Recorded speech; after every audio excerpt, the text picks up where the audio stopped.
get right to the meat of things, and let's talk a little bit about Mimic before we get a chance to see this version. So I think the first question is, what are we seeing here tonight that's different from the previous version? Well, this is, I mean, if we could title it correctly, is the director thought that he could do with the crap that was left, you know? It's not exactly what we would have shot. We wrote a very different screenplay. If you Google it, if you Google Mimic, Del Toro, Greenberg, Sales, you know, John Sales, you'll find a screenplay that is very, very different. And especially the ending, the last 20 minutes of the film, where I think the biggest compromise I had to do to win the war, so to speak. And that was the battle that was lost. When I first came onto Mimic, I said, I don't want any guns and no explosions.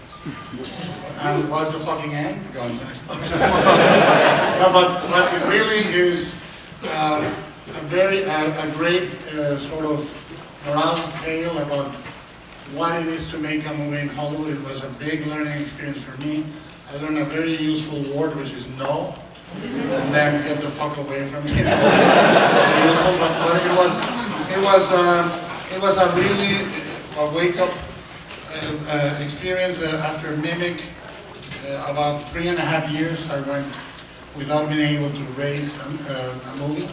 You know, I wrote many of them that are still dear to my heart. I haven't been able to finance them. And then Pedro Almodovar came and saved my life with producing Devil's Batman, you know, which is still my favorite movie.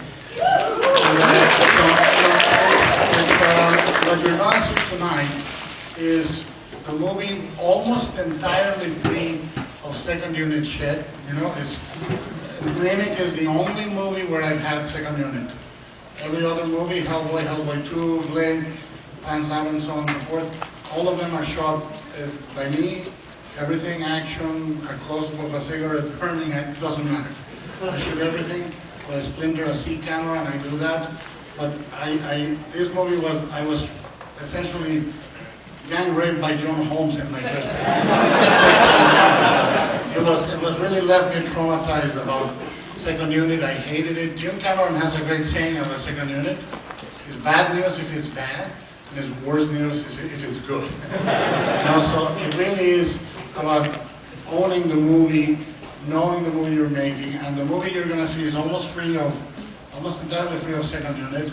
We restored about 10 minutes of a story for the characters and the plot. It's a subtle change, but I think if you like the movie, if you like the other version, I hope you will like this one better. It's tonally more uniform. It doesn't have fake scares. You know, it is more atmospheric. I think it's texturally much richer, and you're going to see that variation, and then explosions and gone. But also, because thematically the movie had some stuff that had been taken out, is being restored. So that's what you're seeing. You're seeing a transfer. I do the transfers personally. All the color timing in my movies, all the transfer of my movies, I do myself. I love myself. I spend weeks and weeks doing it. So if it's Pan's Labyrinth, I'm hours correcting each color, windowing the fuck out of the image. Same with this. We spend hours and hours restoring it, restoring the sound. We went through the Citizen Kane type of warehouse that Miramax had, finding every piece of footage we could. And we found almost everything I needed to restore the image. There's a couple of scenes that we couldn't find amongst alternate cuts of Sling Blade and Pulp Fiction discards, and we found almost everything. So that's what you're seeing today. Big restoration.